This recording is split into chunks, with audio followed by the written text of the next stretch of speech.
start off with our ingredients for chili cheeseburger mac and cheese. First, you need 1 pound of lean organic ground beef. It doesn't have to be organic, but whatever you prefer. The next thing is taco seasoning. I prefer the less sodium one because I naturally don't salt my food that much. Next, you need a can of Rotel. You can blend it up if you don't like chunky chunks in your mac and cheese, but whatever suits you. The next thing you need is 2 cups of beef broth. Since this is only 14 ounces, I use water to make up for the rest. The next thing you're going to need is your elbow macaroni. This should be really simple, and if you don't have it, it's no big deal. You can use any kind of pasta.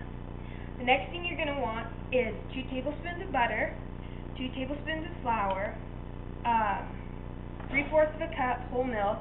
It doesn't have to be whole, but if you want a creamier mac and cheese, that's what I would recommend.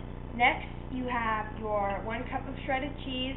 This is cheddar, but again, whatever cheese you prefer for your mac and cheese. The next thing is salt, 1/2 teaspoon, and then 1/2 teaspoon of pepper.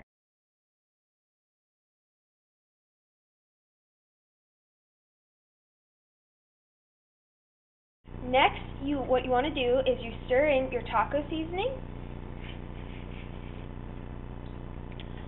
your Rotel,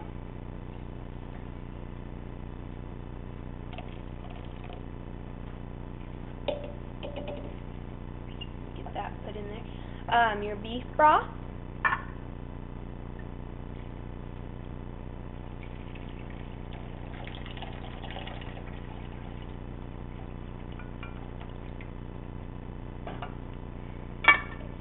the extra water, and your elbow macaroni.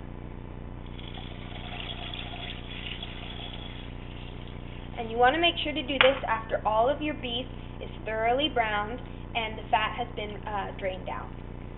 Next, you want to heat this mixture to a boil. Then, after it's reached the boiling point, you reduce the heat and you cover it using our pan's lid. After that, you'd want to simmer for about 12 to 14 minutes until your macaroni is tender, and you can test that just with a fork.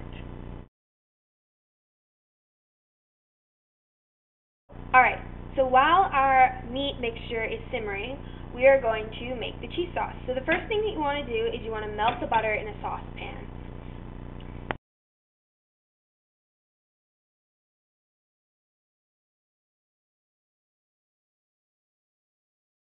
Now that our milk mixture is boiling and thickened, we want to remove it from heat and stir in our shredded cheese until melted.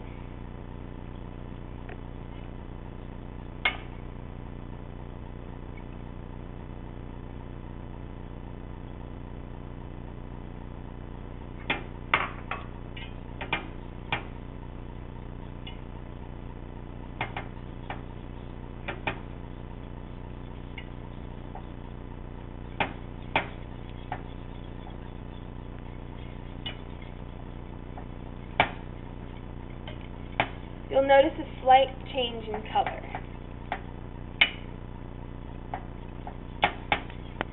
The last thing you're going to do is pour in your salt, or your pepper, and your salt, and then your cheese sauce is done, and you just have to wait for your meat.